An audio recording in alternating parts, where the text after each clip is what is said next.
परब्रह्म तस्मै श्री गुरवे नमः। सार्थ श्रीमद दासबोध दशक 5वा समास 5वा बहुधा ज्ञान निरूपण।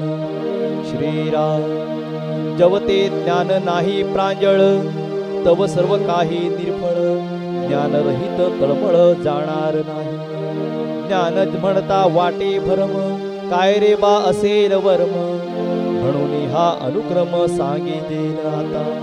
भूत भविष्य वर्तमान ठाऊके आहे परिचिन्न यासीही म्हणजेत ज्ञान परिते ज्ञान नव्हे।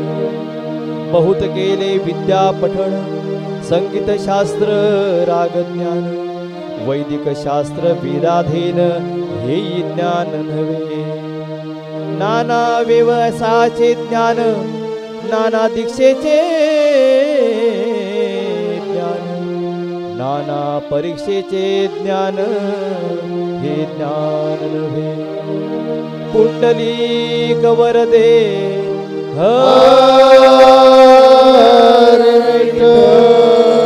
श्री ज्ञानदेव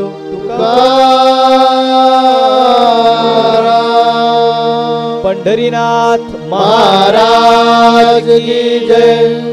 जगद्गुरु नरेंद्राचार्य महाराज की जय। श्री गुरुदेव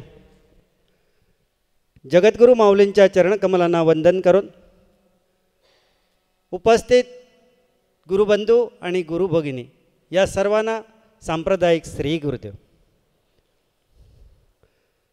दशक 5वा समास 5वा समर्थाने या समासामध्ये बहुधा ज्ञान याविषयी चर्चा केलेली आहे, लिखाण केलेलं आहे।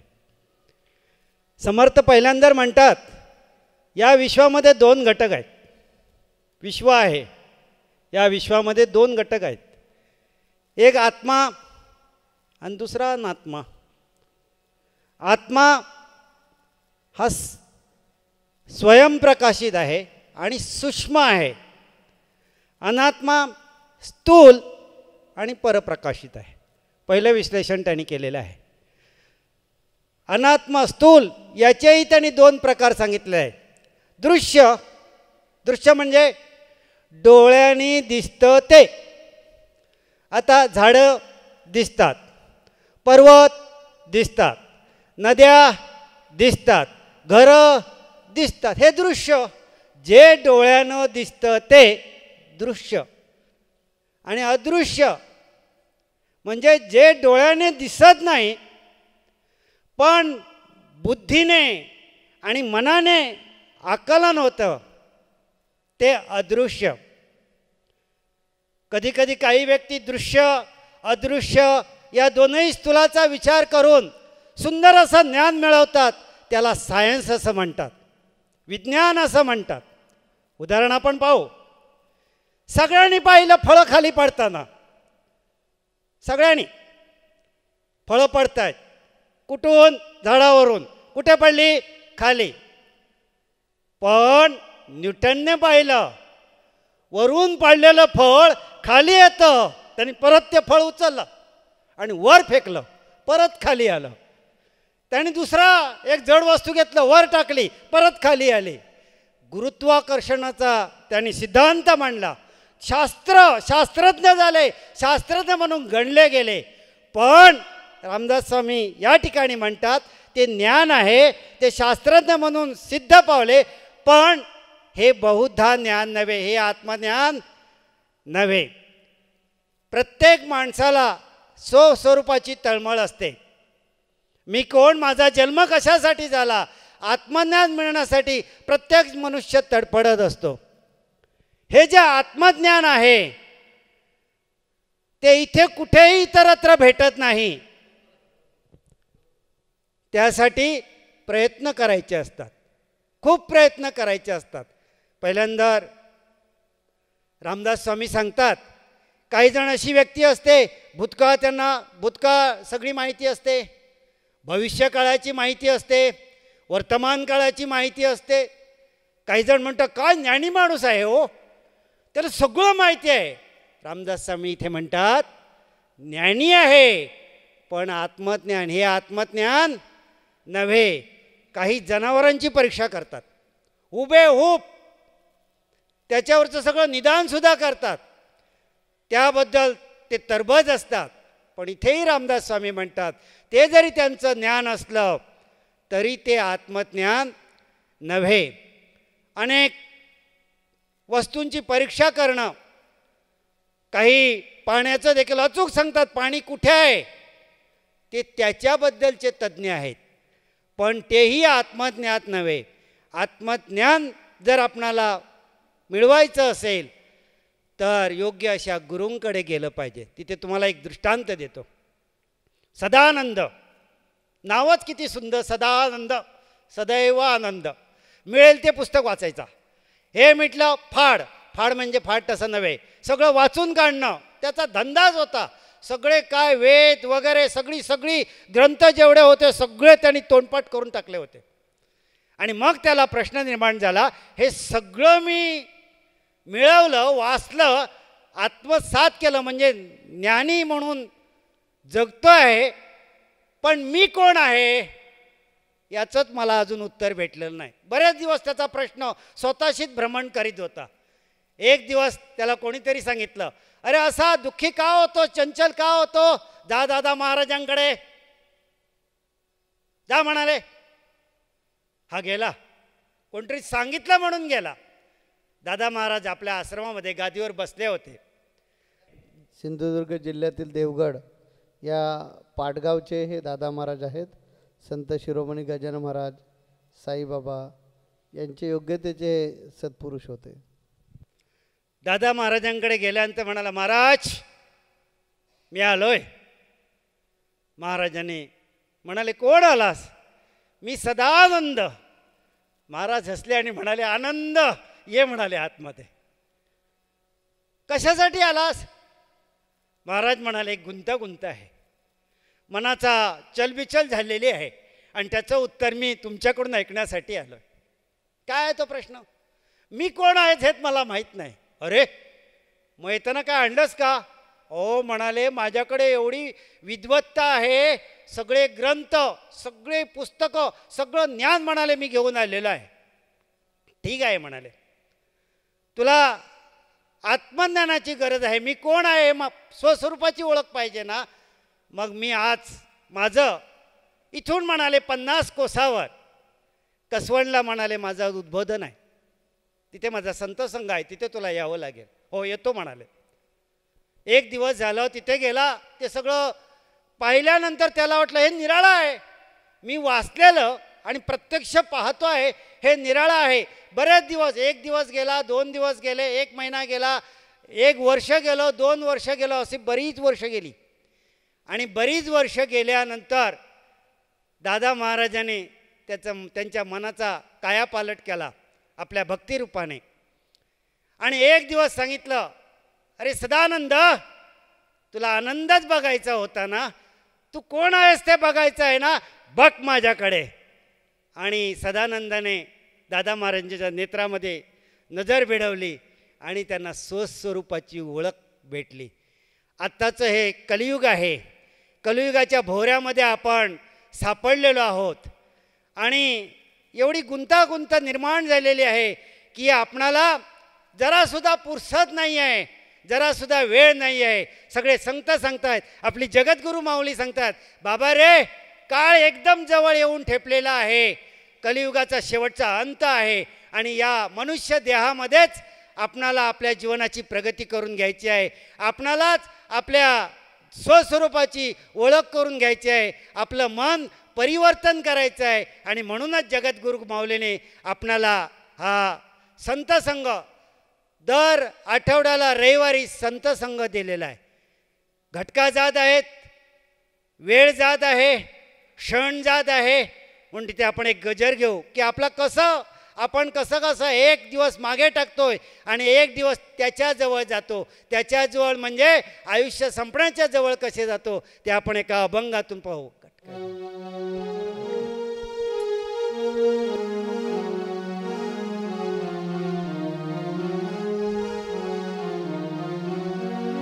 घटका गेली पळे गेली तास वाजे घणाना, आयुष्याचा नाश होतो श्री गुरुदेव म्हणाना. घटका गेली पळे गेली तास वाजे घणाना, आयुष्याचा नाश होतो श्री गुरुदेव म्हणाना. घटका गेली पळे गेली तास वाजे घणाना, आयुष्याचा नाश होतो श्री गुरुदेव म्हणाना. घटका गेली पळे गेली तास वाजे घणाना, आयुष्याचा नाश होतो श्री गुरुदेव म्हणाना. घटका गेली पळे गेली तास वाजे घणाना, आयुष्याचा नाश होतो श्री गुरुदेव म्हणाना. घटका गेली पळे गेली तास वाजे घणाना, आयुष्याचा नाश होतो श्री गुरुदेव म्हणाना. घटका गेली पळे गेली तास वाजे घणाना, आयुष्याचा नाश होतो श्री गुरुदेव म्हणाना. घटका गेली पळे गेली तास वाजे घणाना, आयुष्याचा नाश होतो श्री गुरुदेव म्हणाना. घटका गेली पळे गेली तास वाजे घणाना, आयुष्याचा नाश होतो श्री गुरुदेव म्हणाना. घटका गेली पळे गेली तास वाजे घणाना, आयुष्याचा नाश होतो श्री गुरुदेव म्हणाना. घटका गेली पळे गेली तास वाजे घणाना, आयुष्याचा नाश होतो श्री गुरुदेव म्हणाना. घटका गेली पळे गेली तास वाजे घणाना, आयुष्याचा नाश होतो श्री गुरुदेव म्हणाना. घटका गेली पळे गेली तास वाजे घणाना, आयुष्याचा नाश होतो श्री गुरुदेव म्हणाना. घटका गेली पळे गेली तास वाजे घणाना, आयुष्याचा नाश होतो श्री गुरुदेव म्हणाना. घटका गेली पळे गेली तास वाजे घणाना, आयुष्याचा नाश होतो श्री गुरुदेव म्हणाना. घटका गेली पळे गेली तास वाजे घणाना, आयुष्याचा नाश होतो श्री गुरुदेव म्हणाना.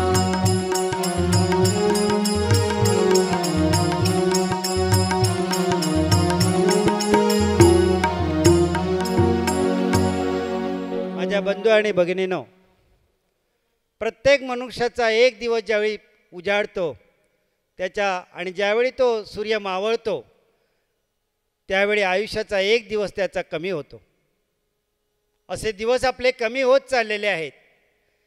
नरदेहामध्येच, या मनुष्य देहामध्येच या जीवनाचं सार्थक करून घ्यायचं आहे आणि हे सार्थक योग्य अशा सत्पुरुषांच्या सानिध्यात राहून, योग्य अशा गुरूंच्या सानिध्यात राहून आपल्या स्वस्वरूपाची ओळख करून घ्यायची आहे. आपली माऊली म्हणतात, तुम्ही मला भक्ती द्या, मी तुम्हाला स्थैर्य देईन. किती प्रपंचामध्ये अडचणी असू दे, किती तुमचं मन कालावील होऊ दे, तुम्ही दररोज दिवसातून 23 तास 55 मिनटं तुम्ही तुमच्या प्रपंचासाठी द्या. आपण आपल्या प्रपंचासाठी द्यायची आहेत. आणि उरलेली फक्त 10 मिनटं. किती सोपं आहे. 10 मिनटं मी सांगतो त्या मार्गाने जा. ओम नरेंद्रनाथाय नमः या मंत्राचा जप करा. दिवसातून ज्यावेळी वेळ मिळेल, फुरसत मिळेल, आपणाला वाटेल आता मी फ्रँकली म्हणजे एकदम मोकळा आहे, त्यावेळी ओम नरेंद्रनाथाय नमः या मंत्राचा 10 मिनटं जप करा. एक 8 दिवस करा. बघा काय होतं ते. परिवर्तन झालंच पाहिजे. परिवर्तन होतच. आणि मग त्यांनी सांगितलं, बाबा रे, कालांतराने आपल्यामध्ये काही काम, क्रोध, मोह, माया, मद, मत्सर, रजगुण आणि तमोगुण थोडाफार प्रमाणात प्रत्येकामध्ये असतात. अध्यात्माची वाढी, उंची पातळी जर वाढली पाहिजे तर आठवड्यातून 1 तास, आणि तोही रविवार सकाळी 9 वाजता संत संघ असतो, त्या संत संघाला या. एकटे येऊ नकात. मी आध्यात्मिक माझी प्रगती झाली पाहिजे, माझ्या कुटुंबाची झाली पाहिजे, माझ्या मुलांची झाली पाहिजे, सर्व नातेवाईकांची झाली पाहिजे, आजूबाजूंची झाली पाहिजे. कारण माऊलींची शिकवण आहे, तुम्ही जगा, दुसऱ्याला जगवा. दुसऱ्याचा आनंद तोच आपला आनंद आहे. आपण जसा आनंदित होणार आहोत, आपली जशी प्रगती होणार आहे, तशी आपल्या मुलाची, नातेवाईकांची, शेजाऱ्यांची झाली पाहिजे. आणि म्हणून त्यांना सुद्धा घेऊन या. मग आपल्याला अध्यात्माविषयी बोध देणं सोपं जाईल. समर्थ रामदास स्वामींनी आपल्या दासबोधामध्ये आत्मज्ञानाबद्दल विषय कथन केलेलं आहे. कारण या दासबोधामध्ये समर्थांनी सांगितलं आहे, जन्म आलिया एक, काही करावे सार्थक, ऐसे न करता निरर्थक, जन्मभूमी बार होय. आपण जन्माला मनुष्य म्हणून आलेलो आहोत. आणि या जन्मामध्ये जर आपल्याला स्वस्वरूपाची, आपल्या आत्मस्वरूपाची ओळख जर होऊ शकली नाही, तर हा एवढा लांबचा प्रवास जो करून आलो आपण, 83,99,999 योनी जे फिरून आलो, ते पुन्हा वाया गेला म्हणून समजा. म्हणून अशी ही एकच योनी आहे, ती म्हणजे मनुष्य योनी. या मनुष्य योनीमध्ये आल्यानंतर आपलं आद्य कर्तव्य आहे की मी कोण याचं ज्ञान प्राप्त करणं. यालाच आत्मज्ञान असं म्हणतात. आणि दासबोधामध्ये हेच विषद केलं आहे. ज्ञानाविन ज्ञान ते म्हणू नये विशेष, धान्यावून भूस खाऊ नये. वेगळ्या प्रकारचं एक आपण ज्ञान मिळवलं, वेगळ्या विषयांचं ज्ञान मिळवलं, तरी ते आत्मज्ञान नव्हे. कोण लोहार कामाचं ज्ञान मिळवेल, कोण सुतार कामाचं ज्ञान मिळवेल, कोण पेंटिंगचं ज्ञान मिळवेल. मगाशी नेमन सरांनी सांगितल्याप्रमाणे कोणी विज्ञानापैकी काहीतरी ज्ञान मिळवेल, म्हणजे वेगळ्या प्रकारचे शोध लावेल. पण हे जे ज्ञान आहे हे सामान्य ज्ञान, अध्यात्माच्या भाषेत बोलायचं झालं तर हे सामान्य ज्ञान आहे, भौतिक ज्ञान आहे. या ज्ञानामुळे आपण भौतिक ज्या गोष्टी आहेत ते जाणू शकतो, पाहू शकतो, समजू शकतो, करू शकतो.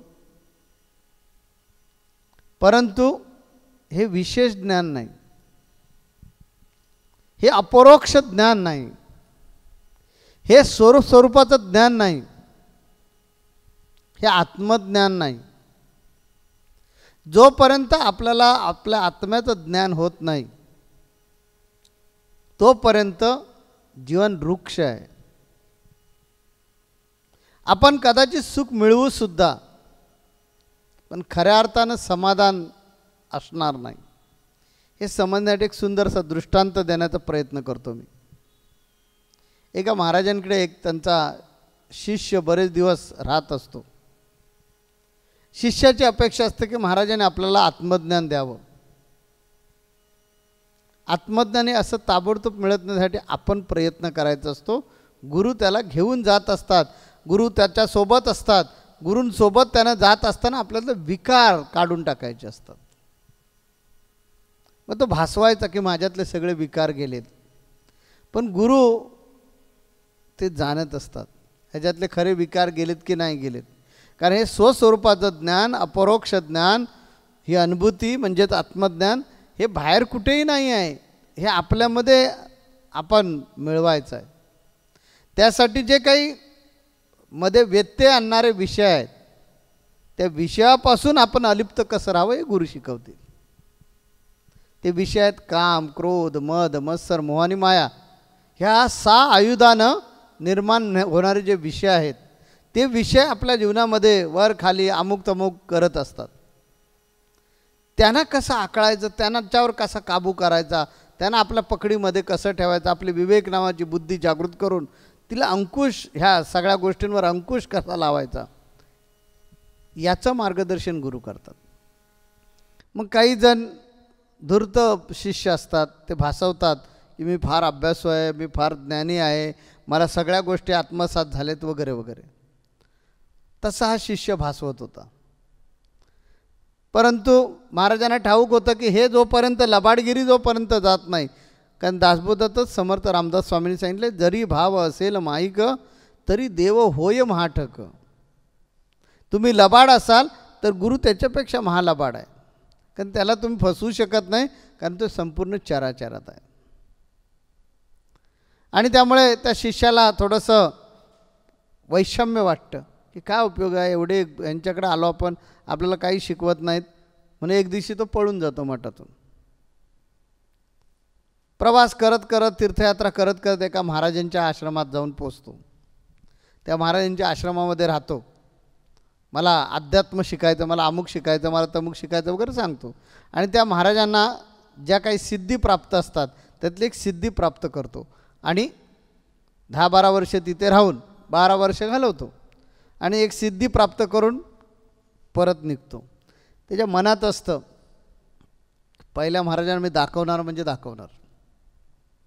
आणि म्हणून ज्या आश्रमामध्ये तो पूर्वी राहत होता त्याच्या शेजारच्या गावामध्ये पावसाळ्याचे दिवस असतात, श्रावण महिना असतो, शेजारच्या गावामध्ये हा कार्यक्रम लावतो. कार्यक्रम काय तर पाण्यावर चालत जाणे. लोकांना सगळ्यांना आश्चर्य वाटतं, अरे बापरे, पाण्यावर चालत जातो म्हणजे काय. म्हणून ही तोबा गर्दी. कोणतरी येऊन सांगतं की महाराज तुम्हाला माहिती आहे का ते आपल्याकडे होते महाराज ना, तुमचे शिष्य ते पाण्यावर चालून दाखवणार आहेत, आपण पण चाला. महाराज काय जात नाहीत. सगळे लोक जातात. ह्यांचा प्रयोग सुरू होतो. इकडून तिकडे यायला त्यांना 5 मिनटं लागतात. पाण्यावर खरंच ते चालत जातात. सगळेजण त्यांचा जय जयकार करतात. तो जो शिष्य ज्या गोष्टीसाठी आलेला असतो ते महाराज काय येतच नाहीत. शेवटी हा कंटाळतो आणि 2-3 दिवसानंतर ह्यांची भेट घ्यायला येतो महाराजांची आणि म्हणतो, महाराज मी एवढे प्रयोग केले, 2-3 दिवस प्रयोग करतो, तुमच्या कानावर कोणी घातलंच नाही का. महाराज म्हणाले होतं कानावर. मग तुम्ही का नाही आलात. तर म्हणाले काय बघायला यायचं. ओ मी पाण्यावर तरंगतो, पाण्यावर चालतो. महाराज म्हणाले मला त्याच्यात काय विशेष वाटत नाही आहे. का बरं. 12 वर्ष तपश्चर्या केले त्याच्यासाठी. महाराज म्हणाले मी एक सरळ आणि सोपा तुला प्रश्न विचारतो, बघ तुला त्याचं उत्तर देता आलं तर. तू 12 वर्ष तपश्चर्या केलीस, त्या ह्या काठावरून त्या काठावर चालण्याचं ज्ञान मिळवलंस, पण या काठावरून त्या काठावर जाण्यासाठी होडीला किती पैसे लागतील. म्हणाले 50 पैसे. मग माझ्या दृष्टीने तू 50 पैशाचं ज्ञान मिळवलंस. 12 वर्षात जर 50 पैशाचं ज्ञान मिळवलंस तर तुला आत्मज्ञान मिळवण्यासाठी किती जन्म घ्यावे लागतील. एक ज्ञान मिळवण्यासाठी जर 12 वर्ष तुला घालवावे लागत असतील तर सगळ्यात आपलं अध्यात्मशास्त्र काय सांगतं. मोक्ष मिळवायचा असेल तर अपरोक्ष ज्ञान आत्मज्ञान मिळवलं पाहिजे. किती वर्ष लागतील तुला? शिष्याच्या चूक लक्षात येते. तेव्हा ही असली कसल्याही प्रकारची ज्ञानं आहेत ती पूर्ण ज्ञानच नाही, ते विशेष ज्ञानच नाही हे लक्षात घ्या. चमत्कार सिद्धी ह्या ज्या गोष्टी आहेत ह्या आपल्या मनाला सुख देतील पण समाधान नाही देणार. आणि म्हणून दासबोधामध्ये समर्थ रामदास स्वामींनी सांगितलं की माणसा, तुझी नैतिक जबाबदारी आहे की तू ही वेगळ्या प्रकारची ज्ञानं जरी मिळवलीस, वेगळ्या विषयामध्ये तू प्रावीण्य मिळवलंस, वेगळ्या विषयामध्ये तू अगदी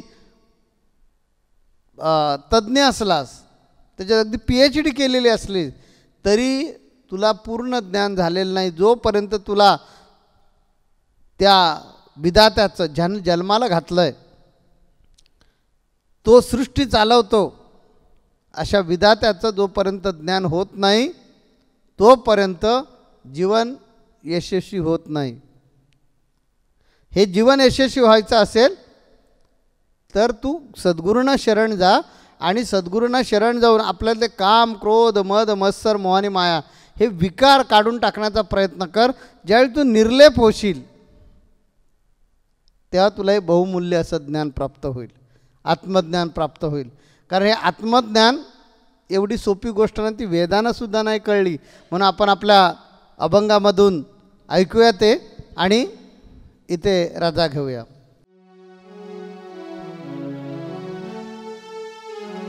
वेदा नाही कळला, वेदा नाही कळला, अंतपरियाचा कानडा राजा पंढरीचा, कानडा राजा पंढरीचा, कानडा राजा पंढरीचा.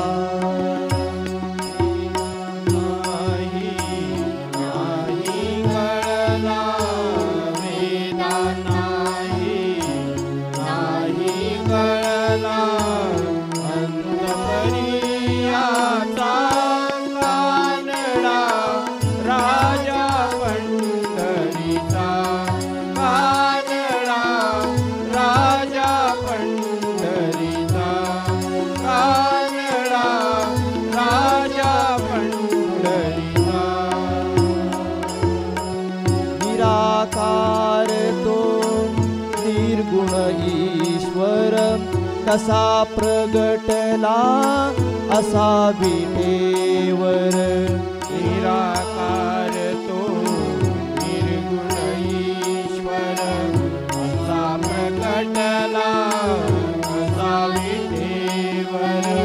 उभय ठेविले हात कटीवर, उभय ठेविले हात कटीवर, पुतळा चैतन्याचा कानडा राजा पंढरीचा, कानडा राजा पंढरीचा, कानडा राजा पंढरीचा.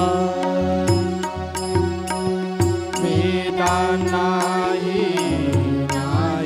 कळला, वेदा नाही कळला, अंतपरियाचा कानडा राजा पंढरीचा, कानडा राजा पंढरीचा, कानडा राजा पंढरीचा. जगद्गुरु नरेंद्राचार्य महाराज की जय. सद्गुरु काळसिद्धेश्वर महाराज की जय. संत शिरोमणी गजानन महाराज की जय. आद्य जगद्गुरु रामानंदाचार्य महाराज की जय. सिया वल्लभ रामचंद्र